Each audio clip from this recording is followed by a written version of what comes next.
Salut à tous les refs, j'espère que vous êtes très bien. Moi, ça super. Aujourd'hui, on se retrouve pour une toute nouvelle vidéo. Et aujourd'hui, on va parler du retour potentiel de la saga Namek sur Dragon Ball Legend.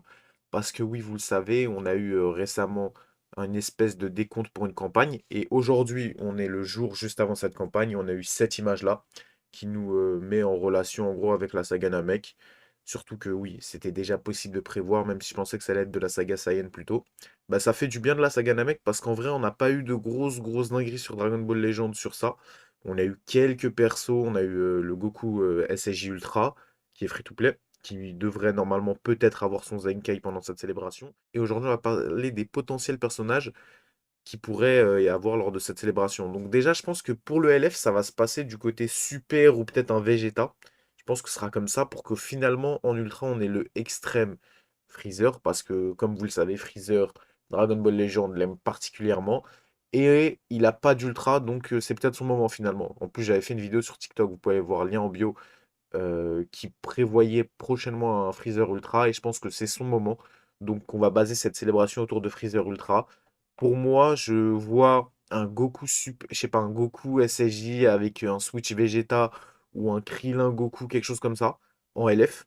Et du coup, euh, au-delà de ça, en Sparking, on pourra avoir un Ginyu et ensuite le Ultra qui pourrait être Freezer. Maintenant, c'est vrai que, comme d'habitude, il y a des personnages free-to-play, etc. Quel personnage free-to-play on pourra avoir? Parce qu'on peut se baser sur la campagne Sagabou. Et si on a des personnages free-to-play, on pourrait avoir bah, peut-être Ginyu, peut-être un bootcamp sur le commando Ginyu. Je pense que ça, donc, franchement, c'est grave possible parce que vous vous souvenez, chaque été, on a une espèce de bootcamp. Bah, là, c'est peut-être un bootcamp sur le commando Ginyu. Donc, faut voir. En vrai, c'est très possible. Maintenant, en termes de personnage, on pourrait avoir un Gohan Krillin, on pourrait avoir du Goku SSJ, un Vegeta Switch Goku en LF. Ça, c'est très probable. Et je pense que ce sera tout. Après, en Zenkai, on pourrait peut-être avoir le Zenkai du Goku SSJ Ultra. Ça, c'est très probable. Et au-delà de ça, il y a d'autres personnages comme il y a le Freezer LF par exemple qui pourrait avoir son Zenkai.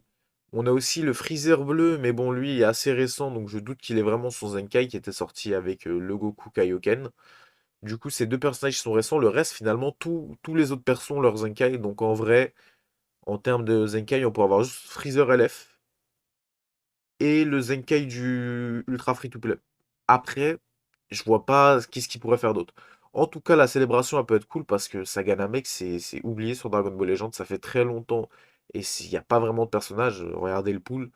Donc, en réalité, c'est plutôt pas mal. Maintenant, hâte de voir ce qu'ils vont faire avec. Est-ce qu'ils vont bien gérer la célébration ou pas? Je vous ai fait une courte vidéo pour vous parler des personnages qui pourraient être potentiellement là. Donc, voilà. Maintenant.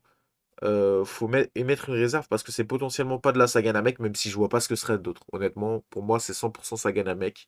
Ça peut pas être, je sais pas, ça peut pas être autre chose, mais on émet quand même une réserve là-dessus. On se revoit plus tard pour une prochaine vidéo. N'hésite pas à t'abonner, liker, partager. Pour me dire, toi, ce que tu penses qu'il y aura lors de cette célébration en commentaire. Ciao!